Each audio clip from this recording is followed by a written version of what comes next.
Again in Lab 7, we're going to start with some simulations. So you go into the 1100 folder, go into the Lab 7 folder, and there's 3 collisions we're going to look at. So I open up the first one, and you need to write some stuff down before you start. This is actually started in your lab manual, is that you need to record the mass and the velocity of this guy, and the mass and velocity of this guy. And then you'll calculate the momentum of this guy before the collision, the momentum of this one before the collision. And then when you run the simulation, the collision happens and you can stop it.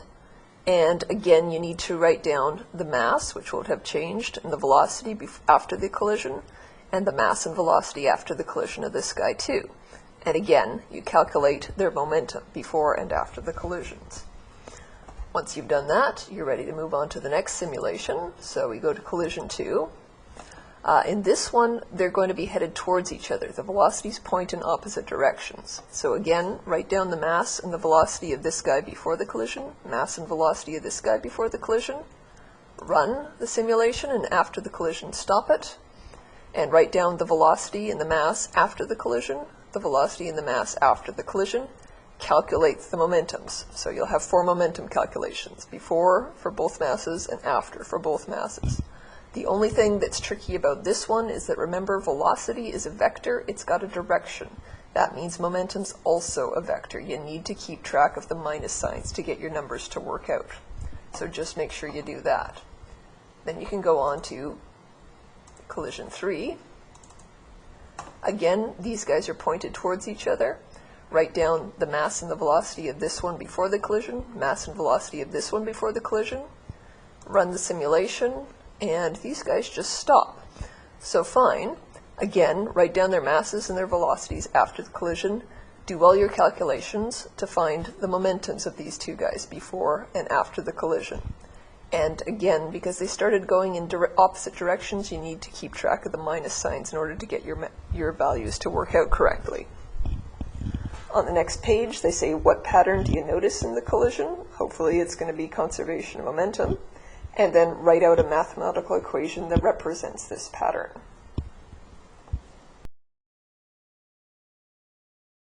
So before I tell you about Lab 7, I just want to mention a few things. So in Lab 7, for the first time, when they tell you summarize your data in a chart, in a table, they don't actually give you the table. You're expected to draw it in yourself. That's going to be true for the rest of the semester. At this point, you have to start making your own tables. Likewise, with your conclusion, they no longer give you that bullet list that you fill in. You're expected to know how to write a conclusion by now, and for the rest of the semester, you'll have to write your own. The reason why this is important to realize right now is that next week, Lab 8 is the lab exam, and again, you won't have the bullet list for writing your conclusion. You will have to write your own tables. So it's just worth being aware that this is stuff you have to know how to do from this week onward.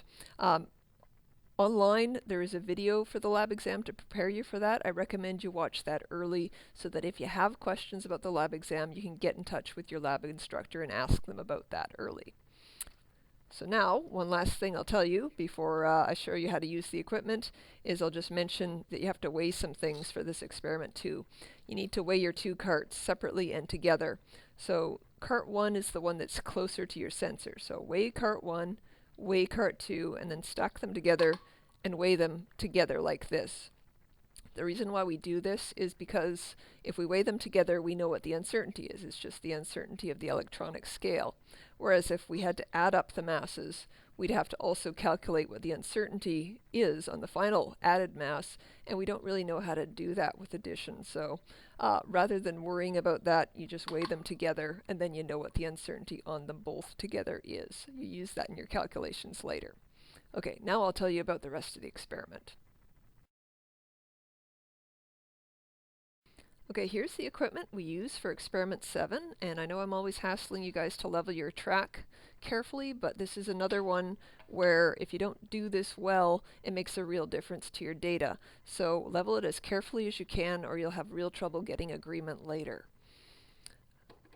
In this experiment, we've actually got 2 carts, and they're equipped with Velcro, so they stick together.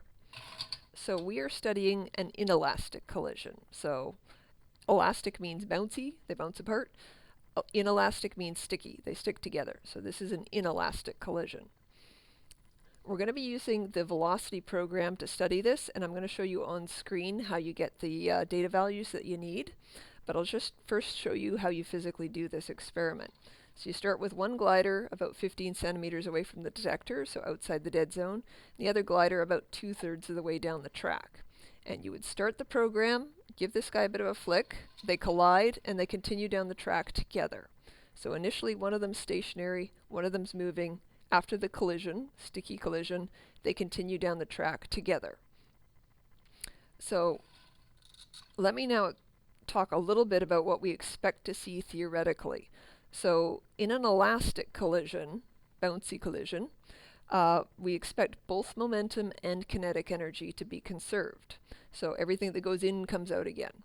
With an inelastic collision, a sticky one, we expect momentum to still be conserved, but we don't expect kinetic energy to be conserved. If you think about two balls of putty coming together and going splut, some of the energy gets lost to deformation of the putty. So to a very modest extent, a similar thing is happening with these Velcro hooks. They flex, we lose a little bit of energy. We also lose a bit of energy to the crunch sound they make when they collide. So theoretically, we expect that we're going to see our momentum conserved and our kinetic energy not conserved. And you need to keep that in mind when you're writing up your conclusion, because it makes a difference to how you analyze your data. So now I'm going to show you what you see on the screen and how you get your velocity values from the computer program. So now I'm going to tell you about how to use the velocity program in Lab 7. So open up the 1100 folder, and we've been using the acceleration program a lot. You could use it for this experiment too, but the velocity program works a lot better. We haven't used this since the beginning of the semester, but we only need a position time graph for this experiment, and this program, velocity, has a really big position time graph, so it's very nice for our purposes. So recall that what I'm going to do in this experiment is send one cart down the track, it'll collide with the other, they'll stick together, and they'll continue on together. So I'm going to show you what that looks like now. So I click collect, send it down the track, they collide, they continue down the track, and eventually they bounce off the end, which we don't care too much about. So down here is where it bounced. We don't care about anything that goes on down here. The point where we're really interested on this graph is this little kink in the data here. So this was the velocity of the one cart by itself. The collision happened here, and then they slid off together, and the velocity was a little slower, so that's why it changed its slope. So right here is where we're interested. We want the velocity right before and right after the collision, and of course on a position time graph, to get velocity, you want the slope. So what we want to do is take the slope of the data right before the collision and the slope of the data right after the collision. But there's something we should do to make sure we get good agreement. If you look at this very carefully, you can see there's a tiny little bit of curvature to these lines. They're not perfectly straight. That's because there is friction on the So to avoid that screwing up our results, what it's best to do is to take a tiny, tiny amount of data just before the collision and a tiny, tiny amount just after the collision. We don't actually want to use the whole area because that will give us friction effects that actually change our velocities a little bit, makes it harder to get good agreement. So take a tiny, tiny amount of data, highlight that right before the collision, just a very small amount, get your fit. I'll move that over here. And then likewise, take a tiny, tiny amount of data just after the collision. And again, fit it as well.